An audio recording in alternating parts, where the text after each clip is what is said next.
E 9 ministros do Supremo Tribunal Federal e 12 parentes diretos são sócios de pelo menos 31 empresas. O levantamento aponta que 13 dessas empresas são escritórios de advocacia ou institutos de direito. Outras 6 atuam na gestão e administração de imóveis. O total de empresas pode ser ainda maior, já que registros públicos não incluem eventuais sócios ocultos. Um dos casos citados é o do ministro Dias Toffoli, associado à empresa Merit, que teve participação em um resort negociado com um fundo ligado ao Banco Master. A legislação não proíbe ministros do Supremo de serem donos de empresas ou de receberem dividendos. A restrição existe apenas para o exercício de cargos de administração nas companhias. Especialistas apontam, no entanto, que a participação em empresas pode gerar questionamentos sobre conflitos de interesse ou suspeição em julgamentos. O ministro Gilmar Mendes é o campeão, aparece com o maior número de empresas com participação direta ou indireta em 6 companhias. Familiares de outros ministros também figuram como sócios de escritórios de advocacia, empresas imobiliárias e institutos jurídicos. O levantamento inclui empresas em nome de filhos e cônjuges de ministros, além de sociedades ligadas a ex-cônjuges. Em sessão recente no Supremo, o ministro Alexandre de Moraes afirmou que a posse de empresas por magistrados é permitida e classificou as críticas como má-fé.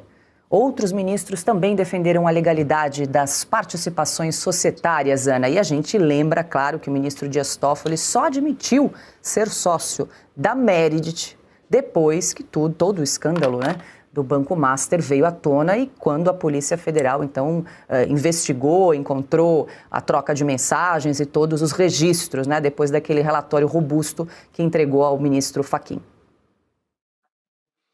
Então, Paulo, vamos lá. É ilegal? Não, Não é ilegal. Eles podem ter empresas, eles podem ter participações.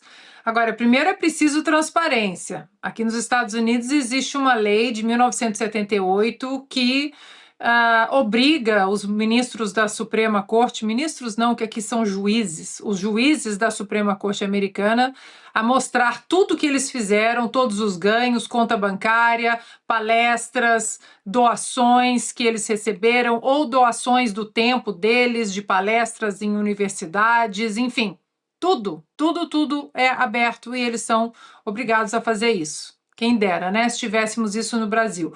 O problema é que hoje o Supremo Tribunal Federal ele virou aquela curva de rio para tudo ali, para processos tributários, para processos bancários, para processos criminais, para processos empresariais, para processos políticos, tudo para no Supremo. E eles não têm, claro, o discernimento de se autodeclararem impedidos em processos em que, de alguma maneira, eles estão envolvidos, ou as esposas estão envolvidas, ou amigos estão envolvidos, amigos ou sócios dos escritórios de advocacia estão envolvidos. Então, a crítica do ministro Dias Toffoli, a dobradinha Toffoli e Alexandre de Moraes semana passada, dizendo, coitadinho, nós somos coitados, então a gente não pode fazer nada, a gente só pode ser professor e mais nada, a gente não pode ter empresa, a gente não pode ter fazenda. Não é bem isso. É porque, repito, virou curva de rio, tudo para lá e eles não mostram a transparência de falarem. Olha, esse processo aqui eu estou impedido pela razão A, B ou C, eu não sei nem se tem que declarar alguma razão, até pergunto ao professor Marcília, ou se eles simplesmente podem falar, não, esse processo eu não posso pegar e ficar por isso mesmo. Eles não fazem isso. Então, o problema não é que seja ilegal ou não, o problema é que não tem transparência nenhuma. E hoje o Supremo Tribunal Federal se tornou uma corte política, não é uma corte constitucional mais. Aí fica complicado acreditar em tudo que eles falam.